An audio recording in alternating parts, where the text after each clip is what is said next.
विश्वास शुद्धतेचा, आनंद आरोग्याचा. शुभ कार्य असो वा कोणताही कार्यक्रम, आनंदाच्या बासुंदी, श्रीखंड आणि आईस्क्रीमची चवच न्यारी. आनंदाची उत्पादने आईस्क्रीम, कुल्फी, श्रीखंड, बासुंदी, दही, ताक, लस्सी, पेढे, कप, कोन आणि बरंच काही. Anand ice cream and milk products, Ramanand Nagar, taluka Palus.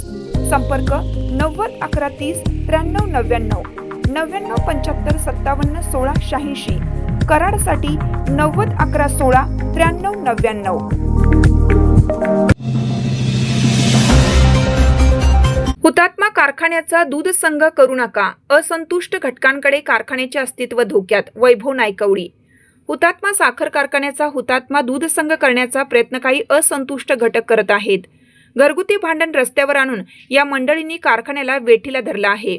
केवळ द्वेषातून उभारलेले हे आंदोलन संस्थेच्या अस्तित्वावर आघात करत असून यामुळे हजारो लोकांचे भवितव्य धोक्यात येणार आहे, असा गंभीर आरोप हुतात्मा साखर कारखान्याचे अध्यक्ष वैभव नायकवडी यांनी पत्रकार परिषदेत केला.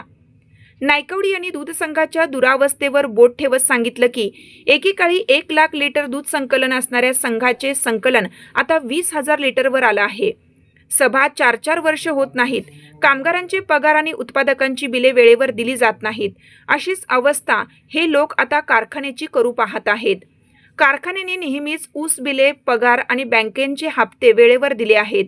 तरीही वैयक्तिक द्वेषातून सुरू असलेले हे आंदोलन थांबवावे, अशी अपेक्षा त्यांनी व्यक्त केली. हुतात्मा दूध संघाच्या संदर्भामध्ये सुद्धा काही गोष्टी आपल्या समोर नमूद करणं, शेतकऱ्यांच्या पुढे, सभासदांच्या पुढे जाणं ह्या महत्त्वाच्या आहेत. चतुर्णन मिश्रा केंद्रीय कृषी मंत्री असताना पद्मभूषण नागनाथ अण्णांच्या फोनवरून त्यावेळचे देशाचे संरक्षण मंत्री सन्माननीय मुलायमसिंगजी यादव हे स्वतः आमच्या बरोबर चतुर्णन मिश्रा साहेबांच्याकडे आले आणि हुतात्मा दूध संघाचं रजिस्ट्रेशन झालं. दूध संघाच्या रजिस्ट्रेशन नंतर जवळपास 1 लाखापेक्षा जास्त दुधाचं दैनिक संकलन केलं जात होतं, जे आज 20,000 लिटर पर्यंत आलेलं आहे.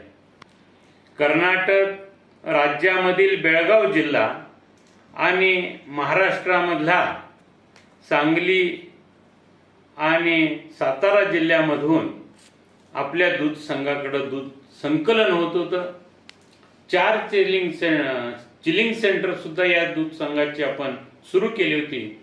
आज बघितलं तर 20,000च्या जवळपासच दुधाचं संकलन आहे.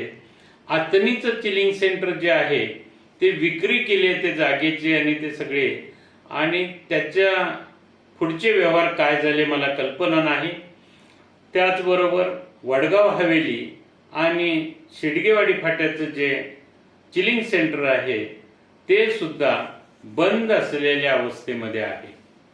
एकूणच भागातील दूध उत्पादक शेतकऱ्यांच्या आर्थिक उन्नतीसाठी या दूध संघाची स्थापना केली.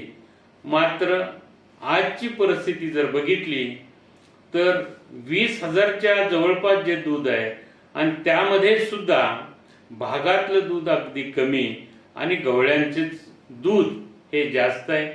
असं असलं तरी सुद्धा जवळपास 7-8 बिलं, दुधाची बिलं ही काही ठिकाणची थांबलेली आहेत आणि काही ठिकाणच्या इतरांचे सुद्धा मागं पुढं दुधाची बिलं हे आपल्या दूध संघाचे झालेले आहेत.